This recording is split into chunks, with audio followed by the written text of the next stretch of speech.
Today's show is to help you build a brain that is designed to race. Race drivers, this is Enzo with the Race Driver Coach Show. Welcome to another episode that's pretty much focusing on the mental aspect of you being at your best. Now, you would have heard many people say that race drivers are just wired differently. Well, people are correct. In a lot of ways, if you want to see the mind as it being this computer or this machine, which, you know, it's a biological thing, so it's not really correct. But actually, when you look deeper into the mind, you will understand or notice that the wiring metaphor that people use, it's actually not far from the truth. To paraphrase Harvard University's explanation when it comes to brain architecture, billions of brain cells called neurons send electrical signals to communicate to each other. These connections form circuits that become the basic foundation of brain architecture. These circuits and connections multiply at a rapid pace and are reinforced through repeated use. Then our experiences and our environments dictate which circuits and connections get more use. Connections used more grow stronger. Anyway, what does this mean for the driver? This means we need to create a wiring, certain circuits within your brain that help you become the driver that you need to become. So you can have this autonomous way of acting, reacting, thinking that's aligned more for you to be the best race driver possible. So if you can think about now, if you think about your parents or somebody who has never raced at all, and you think about how their brain is set up internally, and you know they're not a very good driver. You know they'd freak out if they were in a car that was going fast. So you think to yourself, okay, that person has got certain beliefs, a certain outlook on life, and experiences in life as well, that has created their mental model of the world, their inner wiring of all the circuits and the connections that are within their mind that would actually not help them have the brain that allows them to perform well in a race car in a dangerous situation, right? So they're wired in that way.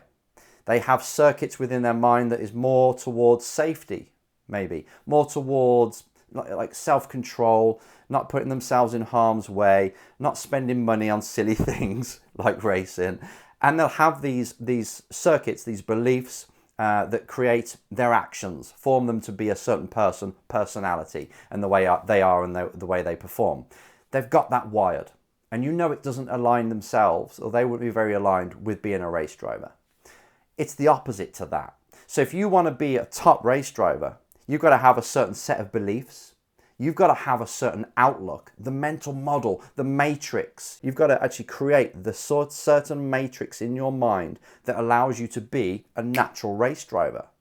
The kind of person that is fast out of the box. The kind of person that does make a mistake and can actually get their mind back in the rhythm without self-judgment and worrying about how people are going to perceive their mistake.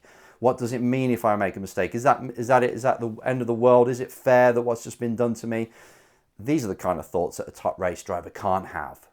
So I want you to just ask yourself after this video, what are my circuits? The inner ones. What processing, what wiring have I set up? What coding, internal coding have I set up in myself? And is it really helping me be the best driver I can be? Once again, like everything I do when I teach, this isn't just for race drivers. If you're a business person, an entrepreneur, a salesperson, is my internal coding really aligned with the job I do? And if it isn't, and you want to be the best, something's got to change. You've got to change the beliefs you have about certain situations. But then you've got to practice, practice, practice until this new circuit is installed.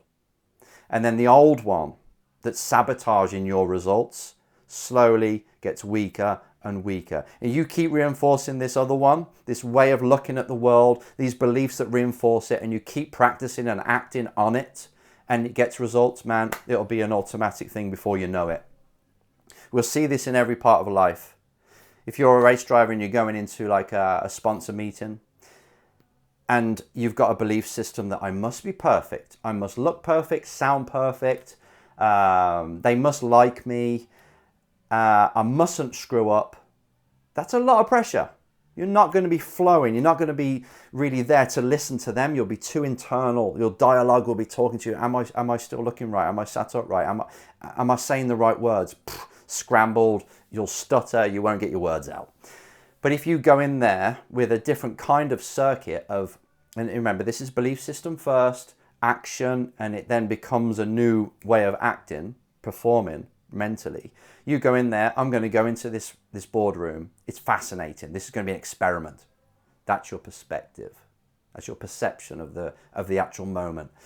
I can't wait to listen to what this company wants to achieve in the next 2 years.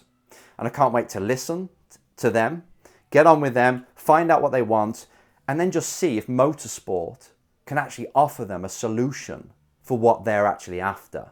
And I'll be the person that brings that if I can. If not, if I think motorsport can't really offer them anything, fine, shake their hands. I've met a new CEO. It's great. It was great fun, good practice. End of. I can't lose. That's building up another circuit in your brain, another perception, another way of seeing the world. And you're going to get more success that way, believe me. So this goes through anything you do. You've got to understand first, what is the big goal that I've got in life? Okay, what kind of person could achieve that, could go from where I am now right up to there where I'm thinking of? Okay, this type of person. How would they think? How would they be wired? And once you start to know that, that's just pure clarity. It's like, right, I can see how they'd be wired. Now I've got to look at me. I've got to score myself against this person who I should be. This is where I'll talk about alter egos. If you're a certain person at home, fine. But when it's competition time, when it's work time, when you've got to perform, you've got to become this other person. That means creating the wiring, the mindset, the circuitry that helps you be there. And you can have this split personality. Don't worry, you can. It's just when you're in this environment, you've got certain beliefs and perspectives. And when you're at home, you've got different ones. No problem. In fact, I prefer that. Because it's hard to be this animal that's got this, is always going as this perspective when you're trying to be with the family, right? So you've got to let your guard down there and be a different person. This isn't fake. This is just fitting the environment that you're in like a chameleon. You've got to. So, is this going in? I don't know. It's a lot. It is a lot, and this is a life pursuit. Basically, get your mind, your mindset, your internal code in, aligned with the person you need to be to achieve the goals that you have.